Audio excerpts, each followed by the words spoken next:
You heard the music, you know what time it is. I am super jacked. And you guys know me, I'm jacked all the time. But today I am super jacked. The lady that is sharing the screen with me, I was fortunate enough to meet her and understand who she is through Bill Murphy's column. And she's just an amazing lady. I'm so excited she's here and she gets to share her story. Faith McKinney, it is your chance to tell me something good. Oh, Steve, thank you so much. I'm really excited. This is an amazing platform that you provide. As you mentioned, my name is Faith McKinney, and I'm a wife, a mom here in Indianapolis. You know, it used to be known as India No Place, but I'm the I'm the mom of a special needs adult child. So, you know, for many years, I really had to be conscious of what I did. I know I had so much more inside of me and I still do. And getting it out was one of the challenges. You know, I was a shy, introverted, and I still am shy and introverted, but I knew I wanted to get out. I knew I wanted my voice to be heard. I knew I had value and I had a vision of what I wanted to do and become and the legacy that I want to leave in the world. You are so inspiring, that smile. So I want to sort of jet back for a second to Bill Murphy Jr. writes a column, and all I saw was the title was something janitor. And I remember that it stuck out at me. So kind of share with my audience what that article was about, what part of your story it told, and what what we now know is why I'm attracted to you. So one of the things that, you know, being the mom of a special needs child, I had to make sure that I could take care of her. And I worked at the post office for some years. And working at the post office, you have to work nights. And I needed to be able to work days and be able to take off whenever my daughter was sick. So I found a position in the postal service that could accommodate it, and that was being a janitor. And so for 22 years, I worked as a janitor at the Postal Service. And, you know, so many times, you know, I said I had my voice and my value and my vision inside of me. I still needed to get it out. So I worked, I took speaking lessons and tried to get my shyness out. And I was able to find opportunities to express myself. One was being able to, through speaking, I learned how to do interviews. And I met a man who needed somebody to do interviews at an event. And he said, "Hey, you know, I really need somebody to do interviews. Do you think you'll be able to do some for me?" And I said, "Sure." And that turned into being able to interview notables such as um, Dan Rather, Soledad O'Brien, uh, Kirk Franklin, and so many more. But at the same time, you know, those interviews occurred at night, and then I got up in the morning the next day, and it's back to cleaning toilets and shoveling snow and sweeping sidewalks and emptying trash cans. But I knew I had so much more in me, and you know, it was a little embarrassing sometimes. You know, I'd be out in in the lobby sweeping and emptying trash cans and in my, you know, janitor clothes, and somebody would recognize me from doing television, from interviews, online interviews, and you know, I didn't know what to do. I didn't know how to react. I just was as gracious as I could be, but you know, inside of me, I knew being a janitor wasn't who I am. It's just what I do to take care of my family. And so I had to figure out other ways. How do I express myself? How do I use my voice and my vision and bring out my value in order to be in order to do that and take care of my family at the same time?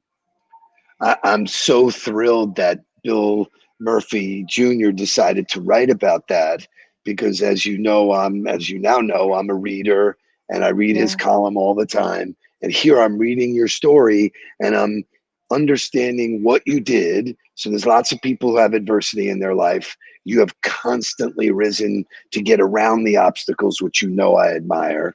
You are an Yeah. author. You took some of your thoughts and put it in writing. And if you could you share with the audience the name of your book and the premise of what you created, which I absolutely adore?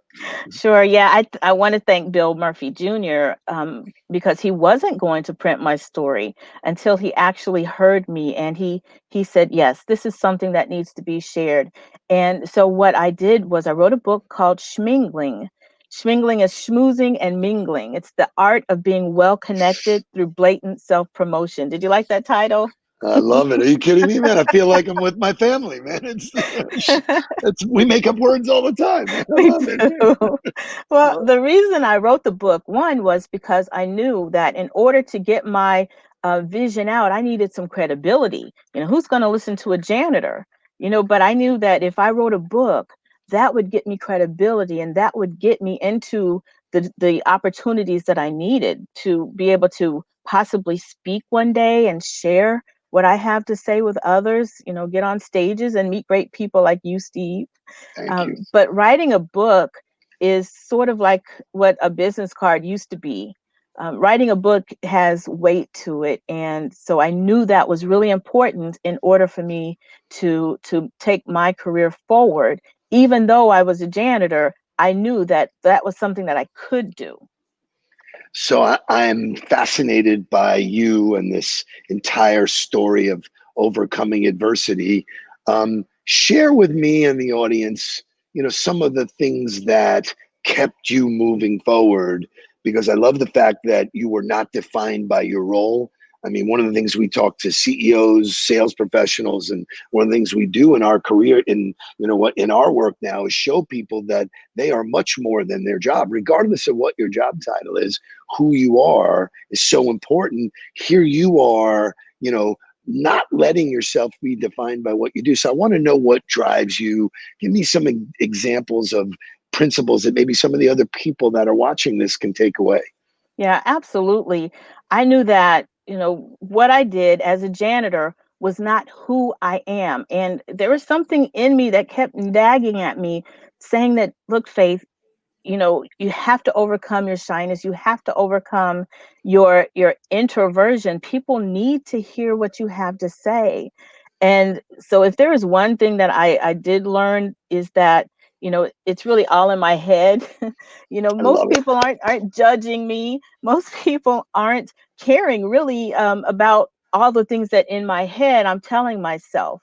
And so that what do you call that when you're uh, imposter syndrome. That Yes, imposter look at syndrome you. holds Right. people back so much. But just know that people aren't really caring about you the way you think they are. And the biggest lesson I learned is perception is everything.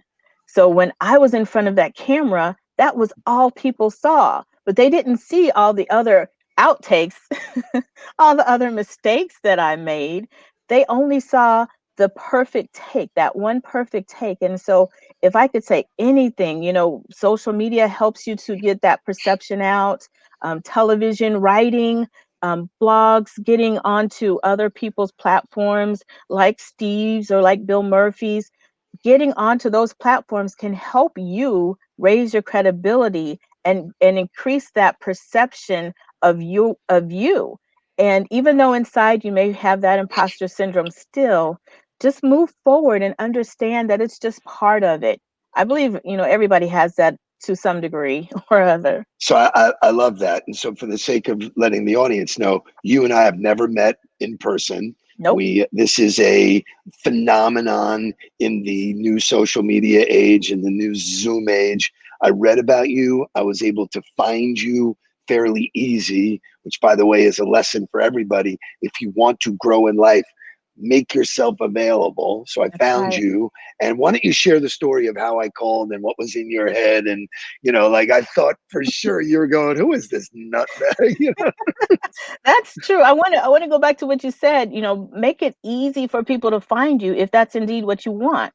Make sure that if you're sending in a letter or you're corresponding with somebody, leave 2 or 3 ways to contact people. Make sure that they can find you on LinkedIn or social media. Um or Google even. People do. I'm in sales now, and I know when I'm looking up a customer, a potential customer, I look up everything and I want to see everything I can about that customer. But, yes, you read the article that Bill Murphy Jr. wrote, and I had submitted it, and Bill Murphy said, "Okay, I think this is a good story." And then I saw a strange name in my email You inbox. mean Noodleberg? I said, "What is this?" And we scheduled a meeting. You reached out to me on LinkedIn, and so many times I do now take each correspondence on LinkedIn more seriously. But that day I said, I don't know. And I wasn't going to take that meeting, but something said, take it. And I took that meeting, and it was the best decision. It was a great decision. And, listen to your heart, follow through. And Steve, that's what you do in spades. You follow through, you're disciplined, and I'm learning so much by, just watching you and watching how you conduct everything you do. You are who you say you are. And that's important for everybody else to remember. Be genuine. Be who you say you are. Because believe it or not, it can be found out. And you don't want to come up in the papers and somebody says, oh, they're not really who they say they are. So it's really interesting because pre-calling you, I said to myself, this woman's going to think this is a come on because I noticed something in you. I went and looked at some of your videos and I noticed something in you which you didn't necessarily see in yourself, but you put yourself in a good position. And I said, I can help this woman get to a place that she may not be able to get to on her own, which is as genuine as I could be. But you were like, like, so obviously since that time we've been working together. I've been making some introductions. So what I would like you to do, because I am thrilled to share your voice, your poise on camera, your Thank gigantic you. smile, your warm heart, your story of overcoming all this stuff is needs to be heard. I think all of especially the women that I've introduced you to have gotten so much out of the relationship. I've gotten a ton out of knowing you. Share with my audience, what are the dreams? What does Faith McKinney dream about? What are your aspirations? Where do you take this thing? And then sort of at the same time, if you could put three of the rules out to the world. So you wrote this book, Schmingling, and it's filled with little comments. Give us three insights into the book. Well, schmingling is the art of being well connected through blatant self promotion. But, like you said earlier about positioning myself, I had the videos online, I had pictures, I had the credibility, I had that implied endorsement, which means that when I'm interviewing a Dan Rather or a Soledad O'Brien, I'm also taking a picture with them so that I'm establishing credibility, which is implied. They may not know me as well as Steve does, but a picture is an implied endorsement. So I positioned myself to be prepared for this opportunity with Steve. And so that's one thing that you can do no matter where you are in your career. Position yourself so that other people can see you, other people can see your value, and other people can hear your voice. As far as the book goes, one of the things that I really wanted to stress was creativity. Now, I don't sing very well. I don't play the piano, so I'm not really fun at parties. I'm kind of shy, but I can connect people. And so one of the values that I created was to leverage my relationship with other people and connecting them. And I use that as my currency. So be creative in your currency, in your the way that you relate to other people. Another thing is connectivity, staying connected with people. And, whether you do it with video or whether you do it with email, or I love cards, handwritten card or send out cards, something to stand out so that the person that you want to connect with, you can stand out. that they're not going to erase your emails. They're not going to, they're going to know that you put some effort into a relationship or into a correspondence, and you figure out ways to connect with people. And that's connectivity. And then the last one I spoke earlier about was credibility. How do you establish credibility? How do you establish yourself so that other people will take you more seriously, no matter what position you have? Even as a janitor, I was able to write a book. Even as a janitor, I was able to produce videos. Even as a janitor, I was making connections with CEOs of companies. How do you do that? Establishing credibility is the key. Leveraging your connections is key too. You are just bubbling full of energy, and I really wish, I can't wait for the day to actually hug you. In our closing minute, I want you to share with people, what do you aspire to do? So you wrote this book and you sort of had some aspirations. You and I are working together to get there, but the best way to do that is to share it with my audience. Where do you want to go? What Absolutely. value do you see yourself providing long term? The value I see myself right now providing is helping people to self promote virtually. And now that we're out of the office, now that companies are working from home, people still, employees still need to have that exposure that shows their bosses and the C-suite what you can really do. How do you do that if you're not there all the time, if you don't have that in-person contact? And so my goal is to be able to share my lessons, my book, with employees, with people who have startup businesses who really want to get out there, who really want to be seen and heard and known and valued. So the lessons that I've learned, the lessons that I've written about in Schmingling, the art of being well connected through blatant self-promotion, the lessons that I've learned that gotten me written in articles such as Bill Murphy Jr.'s, Wall Street Journal, Washington Post, those type of things. These things build your credibility, and that's really what I want to share with others. You're amazing. I think you're a tremendous story. You inspire me every time we work together. I'm thrilled that you're in my life. I will share your information Thank you. so that people who want to contact, but why don't you tell what's the best way to contact Faith McKinney so that they can have a coffee with you and figure out how to work together? Well, I'm always on LinkedIn, under my name, LinkedIn with Faith McKinney. And you can check me out on my website at faithmckinney.com, or simply send me an email at faith@faithmckinney.com.